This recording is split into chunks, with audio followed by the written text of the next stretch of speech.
Hello everyone, I am Professor Gurule CE. I welcome all the students of FIBA English Special for this lecture, which is based on the figure of speech. This lecture is in sixth in the series. So what we are going to discuss in this presentation, we are going to study the figures of speech like symbols, imagery, simile, metaphor, personification, repetition, and contrast. So, what is figures of speech? Figurative language is a conspicuous, that is obvious or easy to notice, departure from the standard meaning, that is literal meaning of words or standard order of words in order to achieve some special meaning or effect. The figurative language has been divided into two classes. The first is figures of thought or tropes. What is tropes? Tropes means turns or conversions. Words or phrases which bring conspicuous change, the obvious change, the change that is easily noticeable. And the second one is figures of speech. Figures of speech can be defined as the departure from standard uses in the order or syntactical pattern of the words. In short, अलंकारिक भाषा म्हणजे काय? फिगरेटिव्ह language म्हणजे काय? ते आता आपण बघितलं की एक स्टँडर्ड मिनिंग जे असतं शब्दांचं किंवा फ्रेजेस वाक्प्रचारांचं, त्याला एक वेगळ्या प्रकारचा स्टँडर्ड निर्माण करून देणं आणि एक स्पेशल मिनिंग किंवा एक स्पेशल इफेक्ट त्यातून प्राप्त करणं, याला आपण म्हणूया फिगर्स ऑफ स्पीच. मग आता फिगर्स ऑफ स्पीच बघत असताना we are dealing with figures of speech and not with the figures of thoughts. The first is symbols. What is symbol? Symbols are one of the classes of sign. Sign म्हणजे चिन्ह. वेगवेगळ्या प्रकारच्या चिन्हांचा प्रभाव म्हणजे एक प्रकारचे सिम्बॉल्स आहेत, प्रतीक आहे. इन लिंग्विस्टिक्स, भाषाशास्त्रामध्ये, words are the symbols that constitute the language. म्हणजे बघा, शब्द हे एक प्रकारचे सिम्बॉल्स आहेत, ज्या शब्दांच्या माध्यमातून भाषा निर्माण होते. इन सिम्बॉल्स मध्ये काय असतं? The relation between the signifying item and what it signifies is not a natural one. सिम्बॉलमध्ये जे प्रतिकात्मक वस्तू असते, जी प्रतिकात्मक जी गोष्ट असते, त्यातून जे प्रतीक निर्माण होतं, त्यांच्यामध्ये कुठल्याही प्रकारचा नॅचरल नैसर्गिक संबंध नसतो. But entirely it is a matter of social conventions. हा सगळा एक सामाजिक संकेताचा भाग असतो. वेगवेगळ्या समाजामध्ये वेगवेगळे भाषिक संकेत असतात आणि त्या समाजामध्ये किंवा त्या लोकांच्या मध्ये त्यांच्या भाषेनुसार त्या शब्दांना वेगवेगळे मिनिंग असतात आणि त्या शब्दांचे अजून वेगळे मिनिंग घेतले जातात. सिम्बॉलिझम ही एक मोमेंट होऊन गेलेली आहे. Symbolism is to convey the hidden meaning to the reader or listener. आपण काही एक्झाम्पल्स याचे बघणार आहोत. पण basically you should understand what is symbols and what is symbolism. Symbolism is to convey the hidden meaning to the reader or listener. What actually the writer wants to say. We have to take different meanings of those words and sentences. म्हणजे बघा ऐकणाऱ्या व्यक्तीला किंवा वाचणाऱ्या व्यक्तीला लपलेले अर्थ कळवण्याचा किंवा समजावून देण्याचा भाग म्हणजे सिम्बॉलिझम आहे. आता a writer can use a person, place, word, action and object as a symbol. लेखक काय करू शकतो? एखादी व्यक्ती, ठिकाण, शब्द, कृती, वस्तू यांचा सिम्बॉल म्हणून वापर करू शकतो. आणि विशेषतः a poet uses symbols to convey his mood and emotions. वेगवेगळ्या प्रकारचे सिम्बॉल्स कवी वापरतो आणि त्या सिम्बॉल्स मधून, त्या प्रतीकांच्या मधून त्या कवीचा मूड, त्या कवीची भावना, इमोशन्स त्यामध्ये व्यक्त होत असते. आता मी मगाशी तुम्हाला बोललो होतो, की आपण काही एक्झाम्पल्स बघूया symbols of used in poetry. आता बघा, ही एक पोएटिक लाईन आहे बघा. A sunflower by William Blake. A sunflower, weary of time, who countest the steps of the sun. In these lines, the sunflower is used as the symbol for human, and the sun symbolizes life. आता तुम्हीच कल्पना करा, ह्या ओळीमध्ये ए sunflower, sunflower हे कशाचं symbol आहे? मानवाचं, ह्युमनचं. आणि यातला जो सन आहे, steps of the sun, weary of time, who countest the steps of the sun. याच्यामध्ये सन म्हणजे इथे आपण अर्थ घेतलाय जीवन. म्हणजे बघा, sunflower is the symbol for a man and the sun is the symbol for the life. मग तुम्ही आता याचा काय अर्थ घेणार? ए माणसा, वेळेच्या ओघात थकणारा, वेरी ऑफ टाइम, नाही का? ए माणसा, ए मानवा, वेरी ऑफ टाइम, वेळेच्या ओघात थकणारा, who countest the steps of the sun, जो जीवनाची एक एक पायरी मोजत पुढे जात असतो. म्हणजे बघा, एक human philosophy and life philosophy is described through the use of sunflower and the sun. This is a very good example of symbol.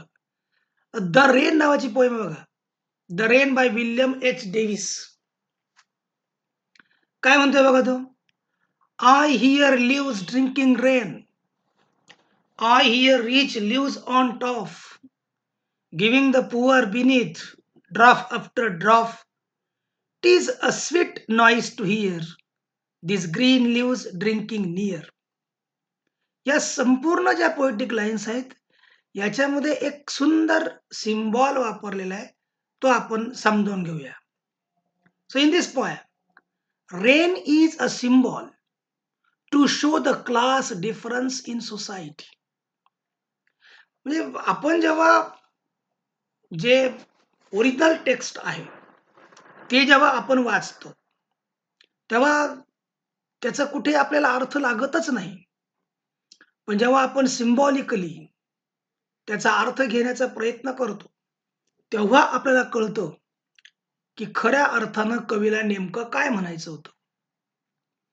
म्हणजे बघा, रेन शब्दाचा वापर कसा सिम्बॉलिकली केला आहे. कशाकरता केला आहे? Class difference in society. समाजामध्ये जे काही वेगवेगळे वर्ग असतात, ते वर्ग सांगण्यासाठी रेनचा वापर केलेला आहे. आता बघा, upper leaves get more benefit than the lower leaves. एक साधं उदाहरण घ्या तुम्ही. एक झाड आहे. झाडामध्ये त्या झाडावरती पानं आहेत. वरती काही पानं असतात, खाली काही पानं असतात. आणि जेव्हा पाऊस पडतो, तेव्हा त्या पावसाचा जास्त फायदा वरच्याच पानांना होतो. ते पावसाचे थेंब पुरेसे असतील तरच ते खालच्या पानांच्या पर्यंत पोहोचतात. म्हणजेच कवीला काय म्हणायचंय? The rich people give their leftover to poor people. यातून दुसरा एक मिनिंग आहे, की श्रीमंत लोक अगोदर वस्तूंचा वापर करून घेतात, त्यांच्या आत्मसंतुष्ट होईपर्यंत, आणि मग जे काही उरलेलं आहे ते खालच्या लोकांना म्हणजे पुअर पीपलला ते देतात. This is what the poet wants to say from these lines. आता जर आपण परत त्या कवितेमध्ये गेलो, I hear leaves drinking rain. मी पाऊस पिणारे पानं ऐकले. I hear rich leaves on top. सर्वात वरती असणाऱ्या श्रीमंत पानांना पण मी ऐकलं. Giving the poor beneath. ते जे वरचे श्रीमंत पानं आहेत ना, ते खालच्या गरीब पानांना पण पावसाचे थेंब देतात. ड्रॉप आफ्टर ड्रॉप, थेंबा मागून थेंब. It is a sweet noise to hear. आवाज ऐकायला गोड वाटतो. This green leaves drinking near. हे हिरवी पानं जेव्हा पावसाच्या पाण्याचे थेंब पितात. You got it. And the last example by Emily Dickinson, because I could not stop for death. This is a very beautiful poem by Emily Dickinson, Ode to Nightingale by John Keats, and last year you have studied a poem by Robert Burns, A Red Red Rose. A red red rose, एक लाल लाल गुलाबाचं फूल. My love is like a red red rose. माझं प्रेम हे एखाद्या लाल गुलाबाच्या फुलासारखं आहे. कोणत्या गुलाबाच्या फुलासारखं? That is newly sprung in June. जून महिन्यामध्ये नव्यानं फुललेलं, नव्यानं उमललेलं फूल, ताजं टवटवीत. These are the symbols to indicate the love. Now let us turn towards imagery. What is imagery and what is image?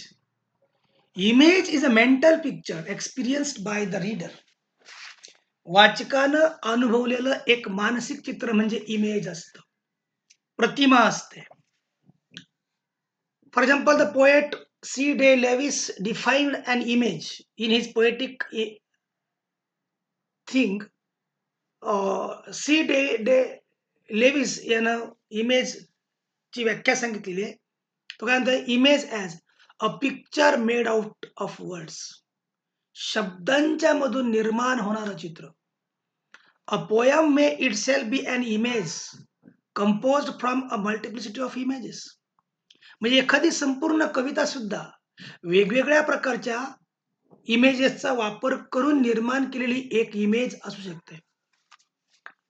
So imagery signifies all the objects and qualities of sense perception. Imagery काय करते? सगळ्या वस्तू, सगळ्या ज्या काही आपल्या sense perception आहेत, ज्ञानेंद्रिय आहेत, त्या ज्ञानेंद्रियांच्या गुणधर्माबद्दल पण महत्व सांगतात. आपल्याला ऐकायला येतं, मधूनच आपण न ऐकू येणारा आवाज पण आपल्या मनातल्या मनात आपण ऐकतो, किंवा आपल्या डोळ्यांनी पाहिलेले जे चित्र असतात दिवसभरातले, ते झोपताना डोळे झाकल्यानंतर आपल्या पटलावरती उमटतात, दिसतात. त्याला आपण काय म्हणायचं? इमेजेस म्हणायचं. त्याला आपण काय म्हणायचं? प्रतिमा म्हणायचं. Even you watch your image in the mirror. तुम्ही आरशामध्ये तुमची स्वतःची इमेज बघतात, जी खरी नसते. That is also called image. William Wordsworth, she dwelt among the untrodden ways. This is also the example of image. She dwelt among the untrodden ways. Imagery includes not only visual sense qualities but also qualities that are auditory. म्हणजे बघा इमेजमध्ये डोळ्यांना दिसणाऱ्या visual sense qualities असतातच, पण त्याही बरोबर qualities that are auditory. Auditory म्हणजे काय? ऐकायला येणाऱ्या. टॅक्टाईल म्हणजे काय? टच, स्पर्श ज्ञान. थर्मल म्हणजे हीट अँड कोल्ड, उष्ण किंवा थंड. ऑल्फॅक्टरी म्हणजे स्मेल. गस्टेटरी म्हणजे टेस्ट. अँड कायनेस्थेटिक म्हणजे सेन्सेशन्स ऑफ मोमेंट. हे सगळे नॉन व्हर्बल थिंग्ज आहे. अभाषिक, अशाब्दिक, टच, स्पर्श, त्याला शब्द नसतात. थर्मल, चटका बसणं किंवा थंडी वाजणं. स्मेल, सुगंध, चांगला वाईट. टेस्ट, वेगवेगळ्या प्रकारची. आणि ज्या आपल्या बॉडीली मोमेंट्स असतात, ह्या सुद्धा इमेजेस म्हणून वापरल्या जातात. So imagery signifies figurative language. आणि म्हणून इमेजरी सुद्धा एक प्रकारे काय करते? अलंकारिक भाषेचं महत्व सांगते. The vehicles of metaphor and simile.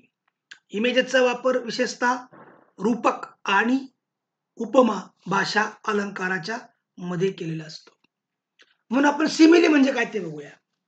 In simile, a comparison between two distinctly different things is explicitly indicated by the word like or as.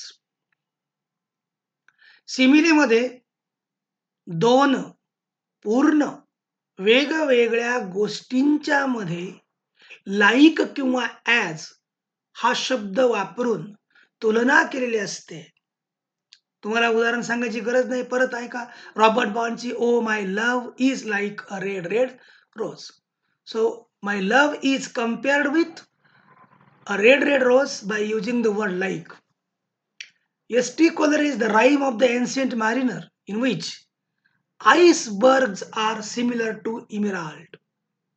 ह्या the rime of the ancient mariner मध्ये एस.टी. कोलरिजनं आईसबर्ग्स जे आहेत, हिमखंड, त्यांची तुलना इमरॅल्ड म्हणजे हिरव्या रंगाचा मौल्यवान खडा याच्याबरोबर केलेली आहे. ती लाईन बघा काय आहे.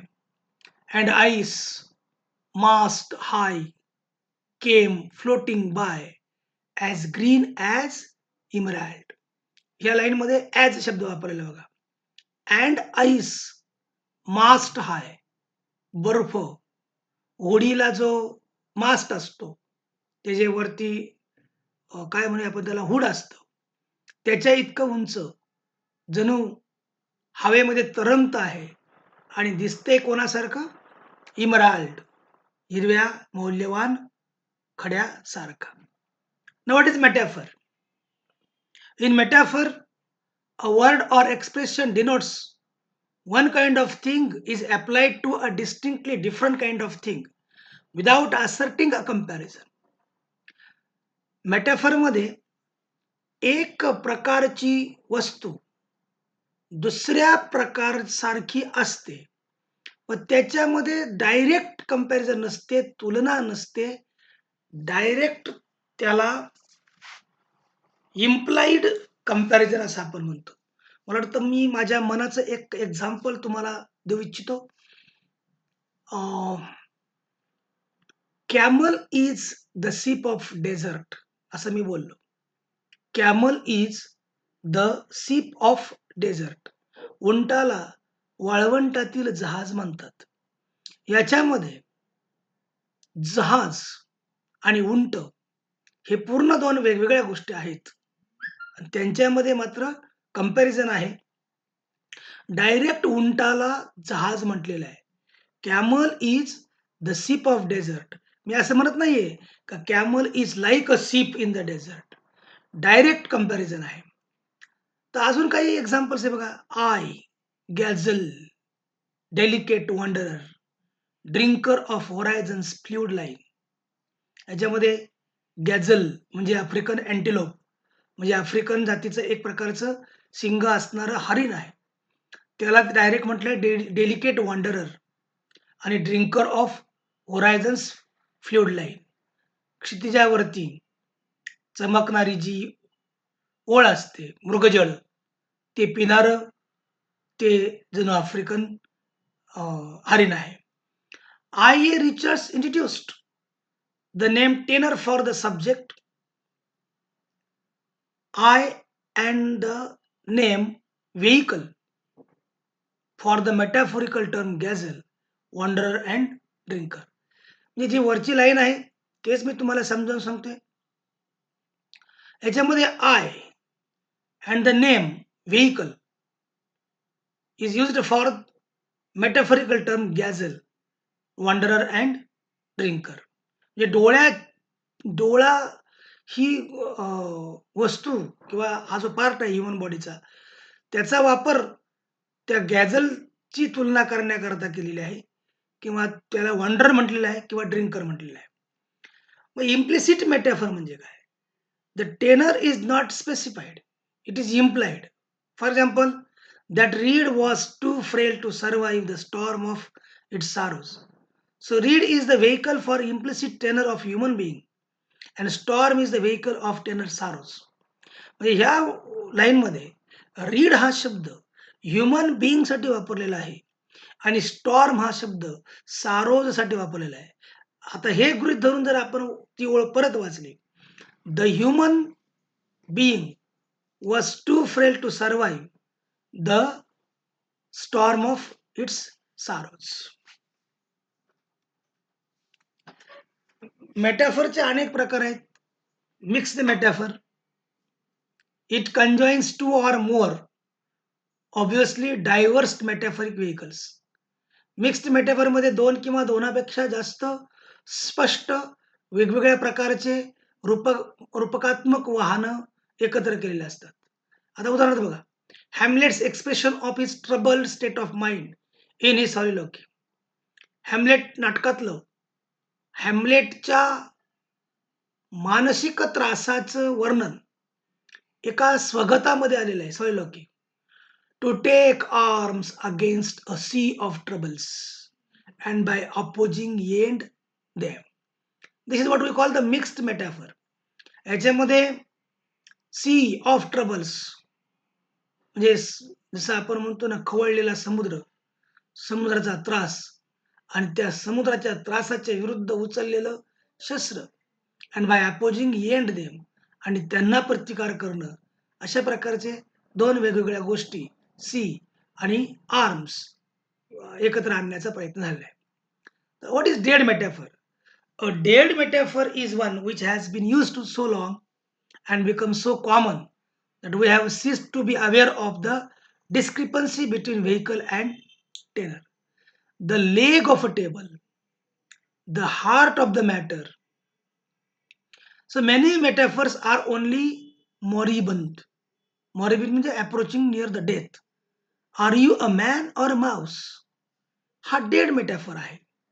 म्हणजे बघा, टेनर आणि व्हेइकल या दोन गोष्टी आपण नीट समजावून घ्या. तर बघा, टेनर म्हणजे नेमकं काय आणि